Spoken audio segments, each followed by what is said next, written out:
Have you ever witnessed someone's carefully constructed facade crumble in real time? That deeply satisfying moment when years of manipulation and deceit finally catch up to them. Captured in pristine high definition? Well, grab your coffee and settle in, because I'm about to share how my security cameras exposed the neighborhood's most notorious drama queen in what became known as the Great Fainting Fiasco of Maple Grove. Before we continue, if you enjoy stories of justice served, make sure to click that subscribe button. This is the best way for you to support our work. Thank you very much, and let's continue. The morning started like any other Sunday in our quiet New England suburb. Peaceful, with birds orchestrating their dawn symphony, and the sweet scent of freshly bloomed gardenias wafting through my meticulously maintained yard. I was savoring my first cup of coffee on the wraparound porch of my Victorian home, a morning ritual I'd perfected over the 15 years I'd lived here. The steam rose from my favorite ceramic mug, a handmade piece I discovered at last summer's craft fair, while I admired the results of yesterday's landscaping work. My property had always been my pride and joy, a testament to countless weekends spent nurturing every flower bed, trimming each hedge, and caring for the majestic maple trees that had stood sentinel over this plot of land for more than 4 decades. These weren't just trees, they were living history, their branches having sheltered generations of families, their leaves painting the ground with nature's finest artwork every autumn. That's when a voice shattered the tranquility, a sound so grating it sent the neighborhood cardinals scattering from their perches.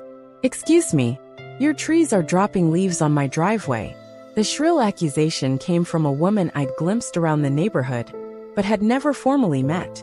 She stood at the edge of my property, designer yoga pants hugging her frame, highlighted bob cut catching the morning sun, as she glared at me with the intensity of someone who'd just discovered I'd kicked her puppy.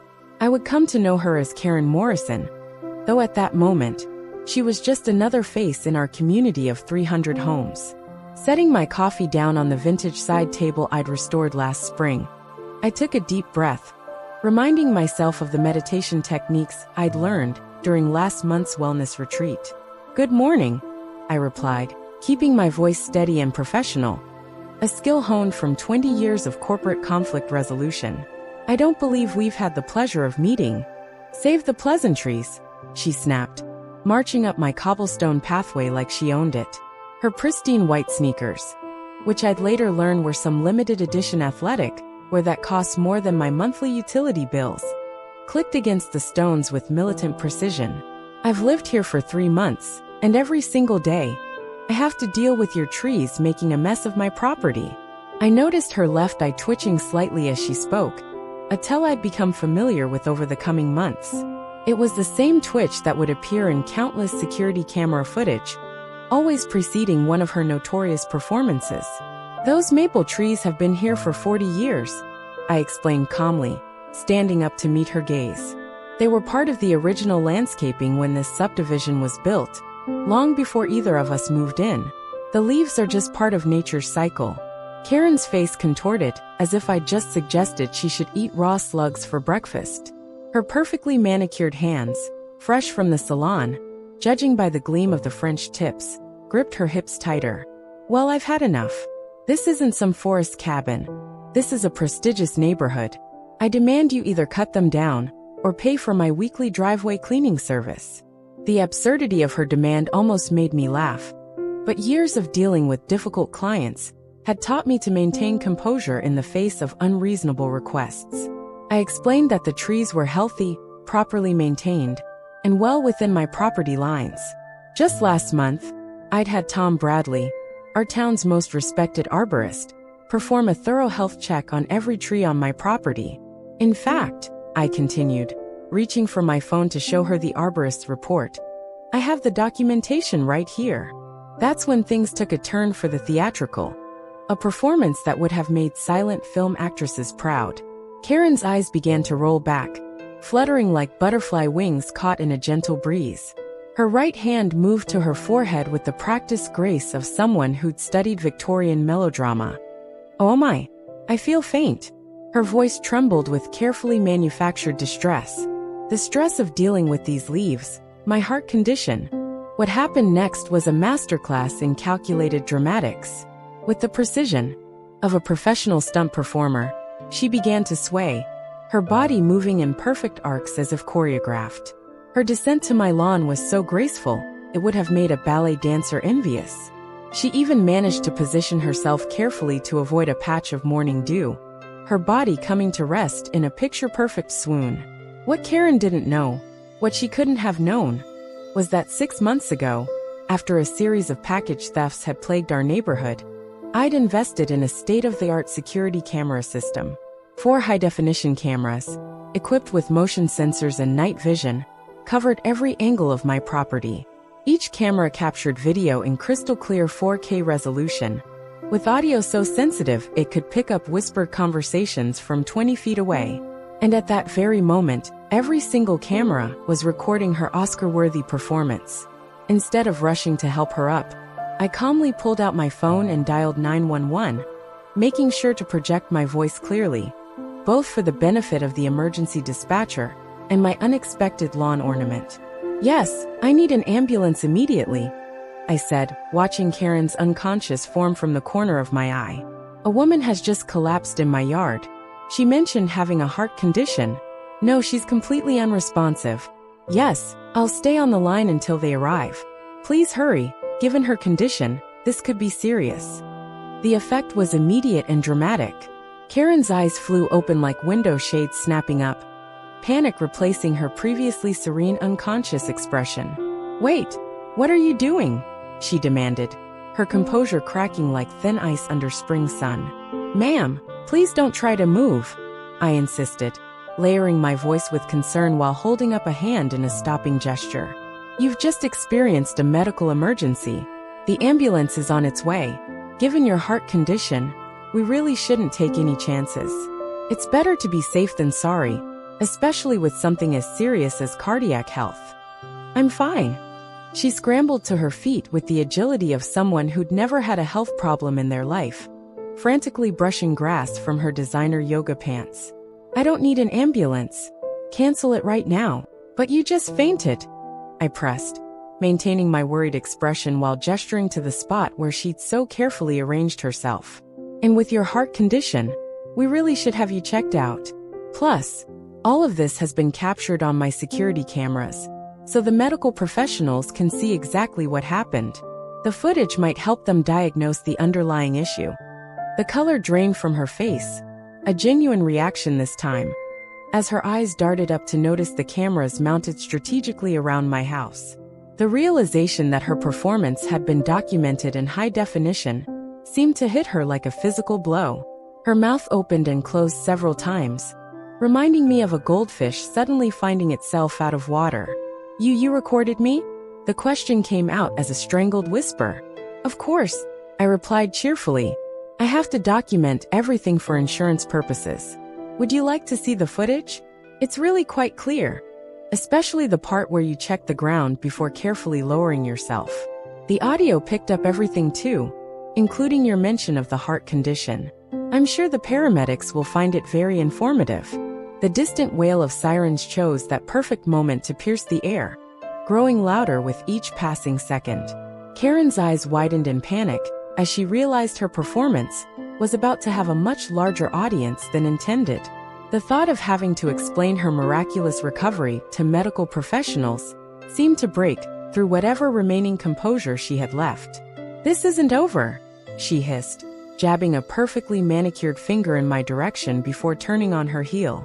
She speed-walked away with impressive velocity, her designer sneakers pounding the sidewalk as she retreated, leaving behind nothing but the faint scent of expensive perfume and the echo of her empty threats. When the ambulance arrived, lights flashing against the morning sun, I showed the EMTs the security footage. They were consummate professionals, but even they couldn't completely suppress their amusement as they watched Karen's dramatic performance. They filed an incident report, noting the apparent false emergency call, and asked if I wanted to press charges for misuse of emergency services. I declined, knowing the video evidence would serve a better purpose. That evening, I spent hours carefully compiling the footage, making sure to capture every angle of Karen's performance. I included the clear audio of her initial complaints, her sudden medical emergency, and her miraculous recovery at the mention of emergency services. The resulting video was a masterpiece of modern surveillance, showing in painful clarity how she'd tried to manipulate the situation. The next morning, I sent the compiled footage to our neighborhood association, along with a detailed account of the incident. What I didn't expect was the flood of responses that followed.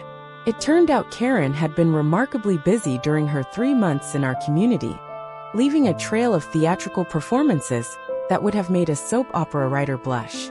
As neighbors began sharing their stories, a pattern emerged that painted a picture of systematic manipulation that had been slowly poisoning our once peaceful community. Sarah Johnson, a retired drama teacher who lived 2 streets over, was the first to come forward. She'd spent 30 years teaching high school students the art of performance, and even she was impressed by Karen's commitment to her roles. Sarah shared security footage from her garden camera showing Karen's severe allergic reaction to her award-winning rose garden, a garden that had been featured in Better Homes and Gardens just last spring. She claimed my roses were triggering her allergies, Sarah explained during our impromptu neighborhood meeting, her voice carrying the weight of someone who'd seen too many bad auditions. But when I mentioned calling 911, she made a recovery that would have put Lazarus to shame. The funny thing is, I saw her at the farmer's market the next day, buying rose-scented hand cream. The Patels, who'd moved to our neighborhood from Mumbai 5 years ago, and had transformed their backyard into a spectacular garden of Indian herbs and vegetables, shared their own encounter.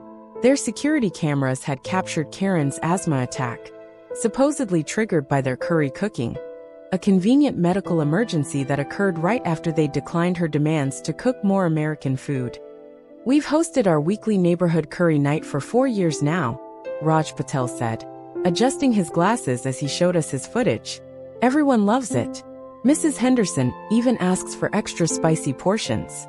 But Karen claimed the smell was assaulting her property and causing her respiratory distress. He chuckled, shaking his head. Funny how her asthma cleared up the moment my wife Priya mentioned calling an ambulance. Even funnier that we saw her at the Indian restaurant downtown the very next weekend. Even Mrs. Eleanor Henderson, who at 87 had lived in the neighborhood longer than some of our trees had been standing, had her own Karen story. The sweet old lady who'd been our unofficial neighborhood historian for decades shared how Karen had attempted to manipulate her into removing her beloved wind chimes, a collection she'd built over 50 years of traveling the world. Each one has a story, Mrs. Henderson told us, her weathered hands gesturing to the melodic collection that graced her front porch. The large copper one came from a monastery in Tibet. The crystal one was a gift from a craftsman in Venice. They've been part of our neighborhood's soundtrack for half a century. Her blue eyes sparkled with a mix of mischief and indignation as she continued. Then this Karen person shows up, claiming the chimes were triggering her chronic migraines. Had quite the dramatic episode right here on my porch swing. Mrs. Henderson's security camera, installed by her grandson after she'd refused to move to a retirement community, had captured the entire performance. Karen's migraine spell had included all the theatrical elements we'd come to expect. The hand to the forehead, the careful swaying, the graceful descent onto Mrs. Henderson's meticulously maintained porch swing. But she hadn't counted on Mrs. Henderson's 50 years of experience as a former ER nurse. I've seen every trick in the book, Mrs. Henderson said with a knowing smile. When I told her I was calling my old hospital colleagues to come check on her, she practically sprinted off my property, nearly knocked over my prized hydrangeas in her hurry to leave. The stories kept coming, each one more outrageous than the last. The Thompsons shared footage of Karen's vertigo attack caused by their children's treehouse. The Rodriguezes had video of her panic attack triggered by their weekend barbecues. Even the local parish priest, Father O'Malley, had a story about Karen's fainting spell during a discussion about the church bells. The gentle Irish priest, who'd served our community for over 2 decades, recounted how Karen had demanded the historic church bells, which had rung every hour since 1892, be silenced because they were triggering her anxiety. I tried to explain the historical significance, Father O'Malley shared. his lilting accent carrying across the hushed community center. These bells survived 2 world wars, the Great Depression, and countless storms. They've marked every significant moment in our town's history for over a century. He paused, a slight smile playing at the corners of his mouth. That's when she had her episode, right there in the church garden, among the peace lilies we'd just planted for the spring festival. Father O'Malley's church groundskeeper, Miguel Santos, had captured the entire scene on his phone. Karen had apparently chosen the exact moment a tour group of historical architecture enthusiasts was passing by to stage her performance. The footage showed her dramatically clutching her chest, declaring the bells were literally killing her, before executing a perfect swoon onto a conveniently placed garden bench. I started to call for medical help, Father O'Malley continued, his eyes twinkling with barely suppressed mirth. But she made a miraculous recovery when one of the tour group members mentioned she was a cardiac nurse and offered to examine her right there. David Chun, our local newspaper's star reporter who'd won regional awards for his investigative journalism, had been quietly digging into Karen's background since the incidents began multiplying. He stood up next, his notebook in hand, looking like he could barely contain his excitement at sharing what he'd uncovered. "What we're seeing here," David began, pushing his wire-rimmed glasses up his nose, "isn't just random acts of manipulation. This is a pattern that Karen Morrison, or should I say, Karen Williams Morrison Thompson Blake, has repeated in at least 3 other communities across 2 states. A murmur rippled through the crowd as David clicked to the next slide in his presentation. It showed newspaper clippings from various local papers, each describing incidents remarkably similar to what our community had experienced. The headlines told a story of their own. Local woman's medical episodes raise questions. Neighborhood dispute turns dramatic. Mysterious fainting spells lead to community tension. In each case, David continued, his reporter's instincts clearly energized by the story, she would move into an upscale neighborhood, begin complaining about various property issues, and then use apparent medical emergencies as leverage to get her way. She would typically target older residents, young families, or anyone she perceived as vulnerable to emotional manipulation. A stunned silence fell over the community center as Jennifer's words sank in. Mrs. Henderson, who'd been quietly knitting in her usual seat by the stained glass window, set aside her needlework and stood up, her petite frame belying her commanding presence.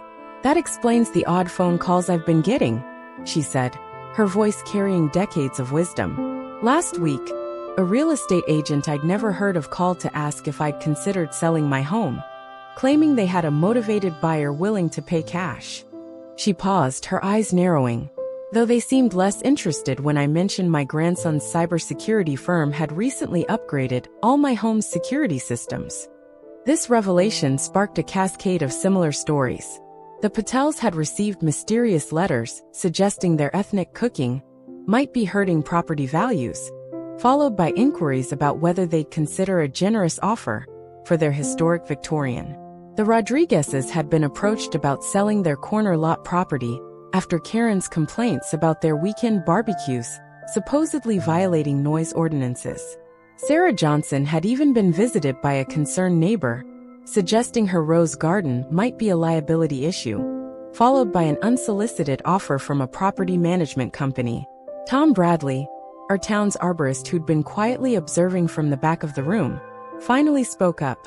His weathered face and soil-stained work boots testified to decades spent caring for the community's trees. "Those maple trees she's been complaining about? They're not just any trees. They're part of a historic grove planted by the town's founders. Their root system helps prevent soil erosion across the entire neighborhood. Removing them would destabilize the whole area." He pulled out a tablet, bringing up detailed scanning images of the root systems. "See these patterns? The trees are actually protecting the foundations of at least 6 houses, including Karen's. If they were removed like she's been demanding." He let the implication hang in the air. David Chun jumped back in, his reporter's instincts sensing a deeper connection. "And in her previous neighborhoods, there's a pattern of foundation issues developing shortly after similar trees were removed. The repair costs forced several homeowners to sell at a loss. The room erupted in concerned murmurs as people began connecting the dots. Jennifer Martinez raised her hand for silence, her legal training evident in her composed demeanor despite the bombshell revelations. "There's more," she said, clicking to the next slide. "Our research team discovered that Karen's current husband, Richard Blake, is the CEO of Foundation Fix It Fast, a company that specializes in buying and rehabilitating properties with foundation damage. They operate through various shell companies, often using high-pressure tactics to acquire properties in historic neighborhoods." The screen showed a complex web of business connections, shell companies, and property transactions spanning 3 states. At the center was a familiar face, Karen, though with different hairstyles and names, appearing in various real estate and business filings over the past decade. Detective Sarah Martinez, no relation to Jennifer, from the local police department's fraud unit, had been invited to attend the meeting. She stood up now, her badge glinting under the community center's vintage chandelier. "What you've uncovered here appears to be part of a larger pattern we've been investigating. We've seen similar schemes in other historic neighborhoods, a combination of harassment, manipulation, and manufactured property issues leading to distressed sales." The detective clicked to a new slide, showing a timeline of Karen's activities across different communities. "The pattern is sophisticated. First, move into a target neighborhood. Then, create disputes with neighbors while documenting every interaction with carefully staged videos and complaints. Use these manufactured conflicts to support claims of property value damage. Meanwhile, shell companies quietly approach stressed homeowners with cash offers that seem generous until you realize the true market value of these historic properties." But what Karen hadn't counted on was our neighborhood's unique combination of residents. We weren't just any suburban community. We were a tapestry of skilled professionals who'd chosen to live here precisely because we valued history, community, and authenticity. Lisa Chong, a former tech executive who now ran a successful cybersecurity consulting firm, raised her hand. "I've been analyzing the digital trail," she said, her fingers flying over her laptop keyboard. "Karen's been running a sophisticated social media campaign to document her medical episodes and neighbor disputes. She has multiple accounts under various names, all carefully crafted to build a narrative of being victimized by unreasonable neighbors." The screen behind her filled with social media posts, dozens of carefully staged photos and videos showing Karen's various medical emergencies in different neighborhoods. Each was accompanied by lengthy posts detailing her supposed struggles with inconsiderate neighbors and their dangerous property features. "But here's where it gets interesting," Lisa continued, zooming in on metadata from several photos. "These posts were all staged. The timestamps and geodata show they were often photographed in batches, then posted over time to create the illusion of ongoing incidents. She's been building a digital paper trail to support potential legal claims. And I can verify that none of these supposed medical conditions appear in any official records," added Dr. James Wilson, who'd been our community's family physician for 20 years. He addressed the room with the careful precision of someone used to discussing sensitive medical information. "While I can't disclose specific patient information, I can say that we've reviewed emergency response calls in all the communities where these incidents occurred. The pattern is always the same: calls for emergency services that are either canceled or result in no actual medical treatment." The revelations continued as more neighbors shared their experiences and expertise. Marcus Green, a former FBI forensic accountant who'd retired to our community last year, had traced the financial connections between Karen's various aliases and her husband's business enterprises. The complex web of shell companies and property transactions painted a picture of a sophisticated scheme designed to acquire historic properties at below-market values. Rebecca Winters, our local historical society president and architectural preservationist, shared her analysis of how the scheme specifically targeted historic neighborhoods. "These aren't random choices," she explained, pointing to a map of Karen's previous targets. "Each neighborhood shares specific characteristics: historic designation, stable property values, and most importantly, mature trees that can be portrayed as hazardous despite their actual historical and environmental significance. As the evidence mounted, the community's initial anger began to transform into something more powerful: organized resistance. Jennifer Martinez outlined the legal options available to the community, while Detective Martinez explained how the police department would be expanding their investigation into potential real estate fraud. But it was Mrs. Henderson who proposed what would ultimately prove to be our most effective countermeasure. Setting aside her knitting needles once again, she stood up with the quiet authority of someone who'd seen decades of neighborhood challenges come and go. "We're not just homeowners," she reminded everyone, her voice firm despite her years. "We're a community, and while Karen may have picked us as her latest target, she clearly didn't do her homework about who we really are." The elderly woman's eyes sparkled with determination as she outlined her plan. "I move that we establish the Maple Grove Historical District Preservation Committee, effective immediately. With our combined expertise, legal, technical, medical, and historical, we can document and protect not just our properties, but our community's entire historical and environmental heritage." The idea took root immediately. Jennifer Martinez began drafting the legal framework, while Rebecca Winters pulled up preservation guidelines.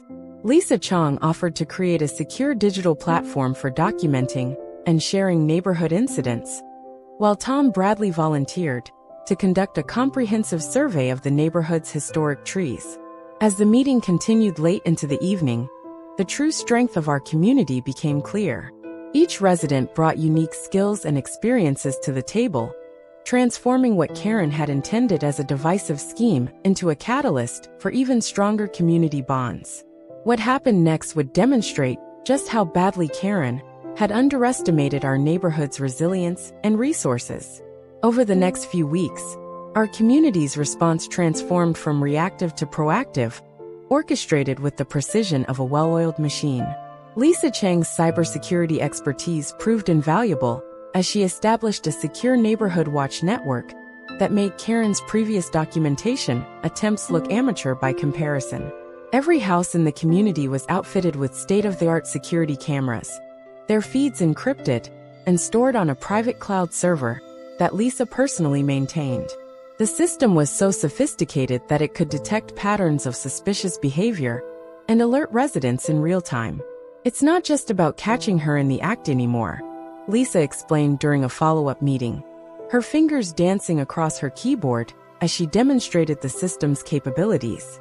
"It's about creating an unbreakable chain of evidence that documents every interaction, every attempt at manipulation, and every false claim." The technical upgrade was just the beginning. Jennifer Martinez worked with her contacts in the legal community to establish what she called a preservation precedent, a legal framework that would make it virtually impossible for anyone to force changes to the neighborhood's historic character without extensive community review and environmental impact studies. "We're not just protecting individual properties," Jennifer explained, spreading out detailed legal documents across the antique conference table in the community center. "We're establishing legal precedents that will protect historic neighborhoods across the state from similar schemes." Dr. James Wilson, meanwhile, had reached out to his medical colleagues and established a protocol for documenting and responding to any future medical emergencies in the neighborhood. The protocol included immediate medical response teams equipped with body cameras and detailed incident reporting requirements. "If someone is genuinely ill, they'll receive immediate professional care," Dr. Wilson explained, his voice carrying the authority of his decades in medicine. "But if someone is feigning illness for manipulation purposes, every aspect of their performance will be documented and verified by medical professionals." The Maple Grove Historical District Preservation Committee, under Mrs. Henderson's surprisingly tech-savvy leadership, began compiling an extensive digital archive of the neighborhood's history. Every tree, every historic home feature, every architectural detail was photographed, documented, and tagged with historical significance markers. "History isn't just about preserving the past," Mrs. Henderson remarked as she deftly navigated the digital archive on her tablet, a skill she'd learned from her teenage great-granddaughter. "It's about protecting our community's future." Tom Bradley's tree survey revealed even more than we'd anticipated. The maple trees Karen had been so eager to remove weren't just historically significant. They were part of a unique ecosystem that had developed over decades. His report, backed by environmental scientists from the local university, demonstrated that removing the trees would have catastrophic effects on both the local environment and the structural integrity of several properties. "These trees aren't just pretty to look at," Tom explained, projecting detailed root system maps onto the community center screen. "They're literally holding this community together. Their root networks have developed in ways that support and protect every property in the neighborhood." The Patels, inspired by the community's support, transformed their weekly curry nights into a full-blown neighborhood cultural festival. What had started as a simple dinner gathering evolved into a monthly celebration of the community's diverse heritage, complete with food, music, and stories from every culture represented in our neighborhood. "Food brings people together," Priya Patel explained as she stirred a massive pot of her famous butter chicken. "When we share our traditions, we build stronger bonds. And strong communities don't break under pressure." Father O'Malley, not to be outdone, organized a historical bell-ringing ceremony that attracted media attention from across the state. The event celebrated the church bell's 130-year history and their role in marking significant moments in the community's life. "These bells have rung through world wars, natural disasters, and countless personal celebrations," he said during the ceremony, his Irish lilt carrying across the crowded churchyard. "They represent something larger than any individual. They represent our community's enduring spirit." As our community mobilized, Karen's attempts at manipulation became increasingly desperate and transparent. Her performances grew more elaborate but less convincing, especially now that every moment was captured in high definition from multiple angles. One particularly memorable incident occurred during the neighborhood's annual garden tour. Karen, apparently frustrated by her failing schemes, attempted to stage her most dramatic medical emergency yet, right in the middle of Sarah Johnson's prize-winning rose garden. "Oh, the allergies," she had wailed, her voice carrying across the carefully manicured lawn where dozens of visitors were admiring Sarah's rare heritage roses. "I can't breathe. The pollen is killing me." Her performance might have been convincing if not for several inconvenient facts. The security cameras had captured her perfectly fine moments earlier, casually sniffing the same roses she now claimed were causing her distress. Dr. Wilson's medical team was on site as part of the new safety protocols. And most damaging of all, her own social media account had posted pictures of her enjoying a rose garden cafe just the day before. "Ma'am," Dr. Wilson had said calmly as she lay sprawled dramatically among the rose bushes, "given your reported severe allergy, I'm very concerned about potential anaphylaxis. We'll need to administer emergency epinephrine immediately and transport you to the hospital for observation." Karen's symptoms had miraculously cleared up at the mention of actual medical intervention, but not before her entire performance had been captured by dozens of cameras and witnessed by the garden tour participants, including a reporter from the local newspaper who happened to be covering the event. The incident proved to be a turning point. The story went viral on local news networks, with David Chen's detailed investigative report exposing the broader pattern of neighborhood manipulation and real estate fraud. Other communities that had fallen victim to similar schemes began reaching out, sharing their own stories and evidence. Detective Martinez's investigation expanded as more victims came forward. The paper trail led to a complex web of real estate transactions, shell companies, and fraudulent insurance claims spanning multiple states. Karen's husband's company, Foundation Fix It Fast, came under scrutiny from state regulators, and several of their previous property acquisitions were flagged for investigation. But perhaps the most satisfying development came from an unexpected source. Rebecca Winters, while researching the neighborhood's architectural history, discovered that Karen's own house, the very property she'd been using as a base for her schemes, had a unique historical significance that placed it under special preservation requirements. The property was originally the gardener's cottage for the Henderson estate, Rebecca explained during an emergency preservation committee meeting. According to the original deed restrictions, which I found in the county archives. The property can never be substantially altered or used for commercial purposes. Any attempt to do so would trigger automatic reversion to the Henderson estate. Mrs. Henderson, it turned out, was the last living descendant of the original estate owners. The revelation came as a particular shock to Karen, who had been planning to convert the property into a home office for her husband's business ventures. The final blow to Karen's schemes came during a town council meeting where she had planned to formally protest the neighborhood's historic designation. She had prepared another of her dramatic performances, complete with medical documentation she claimed proved that the neighborhood's historic features were causing her various health issues. What she hadn't expected was the united front of professional expertise arrayed against her. Dr. Wilson presented a detailed analysis of her contradictory medical claims. Lisa Chong demonstrated how Karen's social media posts contradicted her reported symptoms. Jennifer Martinez outlined the legal precedents protecting the neighborhood's historic status. And Tom Bradley presented irrefutable evidence that her requested changes would actually endanger her own property. But it was Mrs. Henderson who delivered the coup de grace. The elderly woman had remained silent throughout most of the meeting, quietly knitting as others presented their evidence. Finally, as Karen finished her increasingly desperate presentation, Mrs. Henderson set aside her knitting and stood. "Dear," she said, her voice gentle but firm, "I've lived in this neighborhood longer than you've been alive. I've seen people come and go, seen schemes rise and fall. But I've never seen anyone work so hard to destroy something they could have simply chosen to become part of." The room fell silent as Mrs. Henderson reached into her bag and pulled out a thick folder. "These are the original property documents for your house, the gardener's cottage of my family's estate. According to these legally binding restrictions, your property can only be used as a private residence, in keeping with the neighborhood's historic character. Any attempt to circumvent these restrictions..." She paused, allowing a small smile to cross her face. "Well, let's just say the property would revert to the original estate. My estate." The silence that followed was broken only by the sound of Karen's designer handbag hitting the floor as the full implications sank in. Her carefully constructed schemes had not only failed, but had backfired spectacularly. She had unwittingly purchased a property that was legally bound to the very historical restrictions she had been fighting against.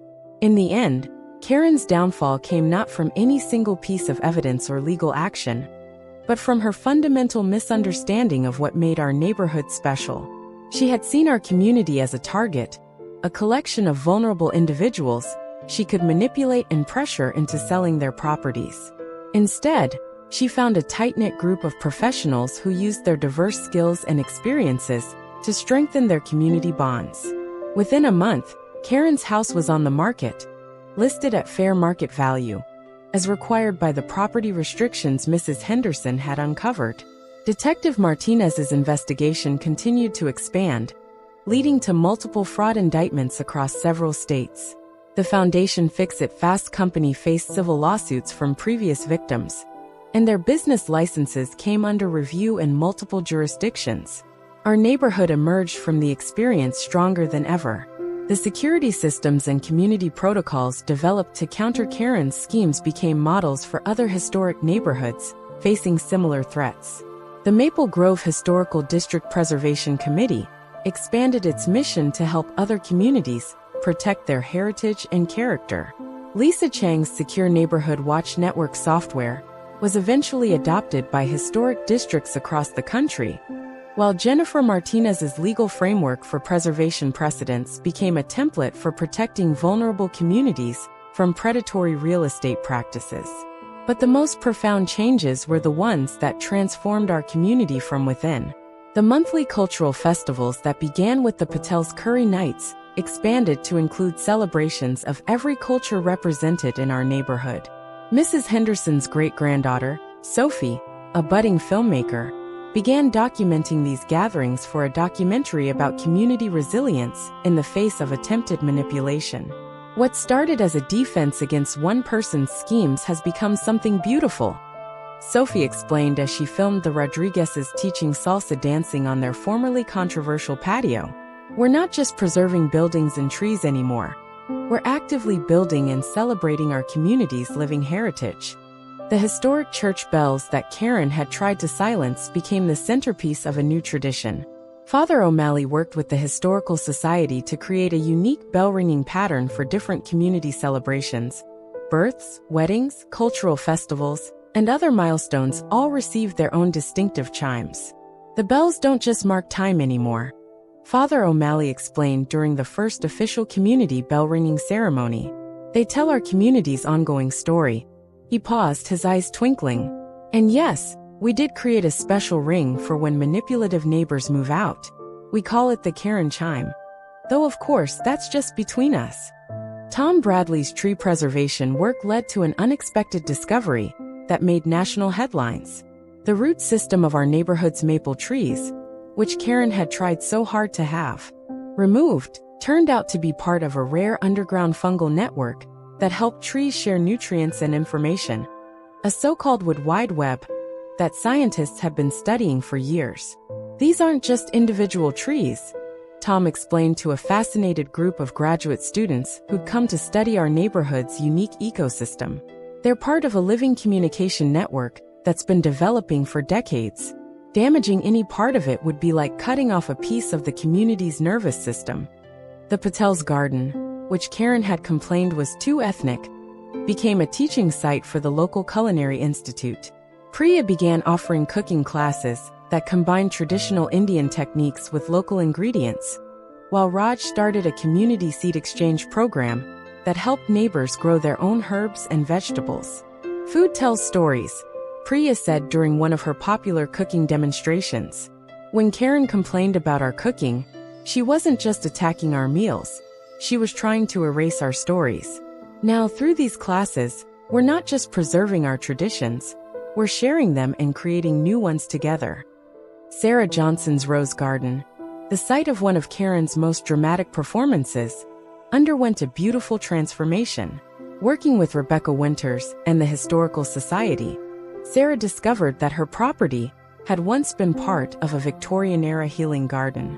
She restored the original layout, incorporating medicinal herbs and flowers that had been historically used for therapeutic purposes.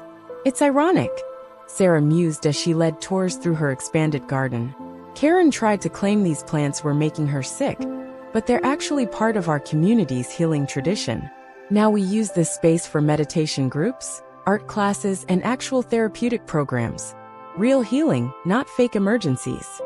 The impact of our community's response to Karen's schemes extended far beyond our neighborhood's boundaries.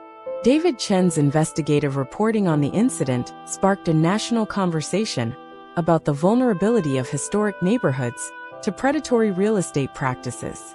His series of articles, The Karen Effect: How Communities Fight Back Against Real Estate Manipulation, won several journalism awards and led to legislative changes in multiple states. Detective Martinez's investigation expanded into what she called Operation Fainting Spell, uncovering similar schemes in historic neighborhoods across the country. The task force she established became a resource for other communities facing similar threats, providing training and support for local law enforcement agencies dealing with property fraud schemes. What happened in Maple Grove wasn't just about one person's attempts at manipulation, Detective Martinez explained during a law enforcement conference, where she presented our case as a model for community-based fraud prevention. It was about a community coming together to protect not just their properties, but their shared heritage and values. Mrs. Henderson, whose quiet strength and deep knowledge of the community's history had played such a crucial role in exposing Karen's schemes, became something of a local celebrity. She was invited to speak at conferences about historic preservation and community organizing, always bringing her knitting along as she shared our story. You know what Karen never understood? Mrs. Henderson would say, her knitting needles clicking steadily as she spoke. A community is like a piece of knitting. Each stitch, each person, each home, each tradition is connected to all the others. Try to pull one thread out forcefully, and you'll find it's stronger than you thought. And the harder you pull, the more the whole community pulls together. The gardener's cottage that had been Karen's base of operations found a new purpose after she left. In a fitting twist of irony, Mrs. Henderson donated it to the community to serve as a welcome center for new residents. The cottage's renovation became a community project, with everyone contributing their skills and resources. Lisa Chong designed a state-of-the-art security system that was seamlessly integrated into the historic structure. Jennifer Martinez helped draft bylaws that made the Welcome Center a permanent part of our neighborhood's governance structure. The Patels created a community herb garden around the cottage, while Father O'Malley blessed the space in a ceremony that incorporated traditions from every faith represented in our neighborhood. This space, which was once used to try to divide us, now serves to welcome new neighbors and help them become part of our community, Mrs. Henderson declared at the Welcome Center's opening ceremony. And yes, we do tell them the story of Karen, not to shame or mock, but to show how attempted manipulation led to transformation and growth. A year after Karen's departure, our neighborhood hosted its first annual Community Resilience Festival, celebrating the unexpected ways her schemes had brought us closer together. The event featured tours of our historic homes and gardens, demonstrations of traditional crafts and cooking techniques, and presentations about our innovative approach to community security and preservation. During the festival, Sophie Henderson premiered her documentary, The Karen Chronicles: How One Community Turned Manipulation into Transformation. The film, shown on a large screen in Sarah Johnson's Healing Garden, captured not just the drama of Karen's schemes and their unraveling, but the deeper story of how a diverse group of neighbors became a true community. The real story isn't about Karen at all, Sophie's voice narrated over footage of our neighborhood's transformation. It's about what happens when people choose to strengthen their bonds instead of breaking under pressure. It's about turning defense into celebration, preservation into growth, and challenges into opportunities for connection. These days, my morning coffee on the porch has a different flavor. The maple trees still drop their leaves each autumn, creating a magnificent display of red and gold that draws photographers and nature lovers from across the state. The church bells ring out their complex patterns of community celebrations, their sound no longer a source of controversy, but a reminder of our shared story. And sometimes, when new neighbors move in, I catch them looking curiously at our security cameras, our community gardens, our weekly cultural festivals. They often ask about the Karen chime that rings out whenever someone tries to pit neighbors against each other, or about the Welcome Center's peculiar blend of historic charm and cutting-edge security technology. That's when I invite them to sit on my porch, offer them a cup of coffee, and tell them this story, not as a cautionary tale about a manipulative neighbor, but as a celebration of how attempted division led to unprecedented unity. Because in the end, Karen's greatest gift to our community wasn't in her departure, but in how her schemes helped us discover just how strong we could be together. Mrs. Henderson still knits on her porch, her needles clicking away as she watches new families move in and become part of our community's ever-growing tapestry. And if you listen carefully on quiet mornings, you might hear her humming along with the church bells, adding her own melody to our neighborhood's continuing story of resilience, transformation, and unexpected grace.